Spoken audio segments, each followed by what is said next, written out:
the beautiful girl that I met made in Japan.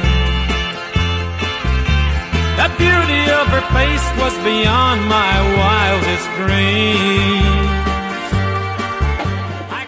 Halo semuanya, hari ini kami akan menjelaskan tentang daun sulfur atau belerang. Sulfur adalah bahan penting dalam kehidupan karena berperan sebagai penyusun protein dalam tubuh kita. Siklus sulfur dimulai saat sulfur dilepaskan ke atmosfer melalui 3 cara. Nah, yang pertama, saat letusan gunung berapi mengeluarkan H2S dan juga SO2. Lalu, ada juga asap pabrik dan juga lingkungan yang memicu keluarnya sulfur. Dan yang ketiga adalah proses pembusukan bahan organik di rawa-rawa oleh mikroorganisme. Nah, di sini kita ambil contohnya dari erupsi gunung Merapi. Erupsi gunung Merapi menghasilkan sulfur yang ketika berada di atmosfer dalam bentuk gas sulfur dioksida atau SO2, ia akan bereaksi dengan oksigen membentuk sulfur trioksida. Gas ini kemudian bertemu dengan uap air di awan dan mengalami reaksi kimia menjadi asam sulfat atau H2SO4. Ketika terjadi hujan atau presipitasi, sulfur ini akan jatuh kembali ke permukaan bumi, baik ke daratan maupun perairan dalam bentuk yang sering kita kenal sebagai hujan asam. Kemudian terdapat proses transformasi sulfur dalam tanah. Jadi saat mencapai tanah, sulfur mengalami transformasi kimia yang dibantu oleh mikroorganisme tanah seperti Thiobacillus dan Desulfovibrio. Dan terdapat 2 kondisi utama. Yang pertama, bagian aerob yang terkena oksigen. Bakteri tanah bekerja mengoksidasi belerang menjadi bentuk ion sulfat agar bisa diserap akar tumbuhan.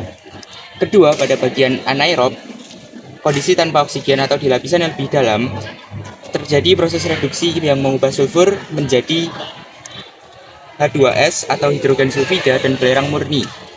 Di sini juga terdapat peran penting dekomposer dan fosil-fosil makhluk hidup yang memastikan sulfur tetap tersimpan atau diolah kembali di dalam tanah agar siklus ini tidak terputus. Tahap selanjutnya adalah asimilasi. Tumbuhan menyerap ion sulfat dari tanah menggunakan energi aktif melalui akar mereka. Lalu di dalam sel tumbuhan, sulfur ini tidak hanya disimpan, tetapi direduksi dan disusun menjadi asam amino esensial seperti sistein dan metionin. Tanpa sulfur yang cukup, tumbuhan akan mengalami klorosis atau penguningan daun karena sulfur juga berperan penting dalam pembentukan klorofil. Kemudian setelah sulfur tersimpan ke dalam jaringan tumbuhan, unsur ini berpindah ke makhluk hidup lain melalui rantai makanan. Hewan herbivora mendapat sulfur dengan memakan tumbuhan, sedangkan hewan karnivora mendapatkannya dengan memakan hewan lain. Di dalam tubuh hewan, sulfur berfungsi untuk pembentukan bulu, kuku, serta menjaga metabolisme tubuh agar tetap berjalan dengan baik. Proses ini ditutup dengan proses dekomposi.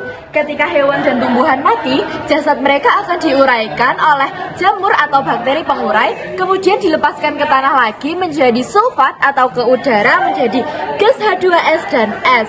Kemudian beberapa sulfur juga akan mengendap di tanah menjadi bahan bakar fosil selama jutaan tahun. Itulah proses daur sulfur yang menjaga bumi kita agar unsur belerang tetap terjaga. Terima kasih. Bersama nyanyikan oleh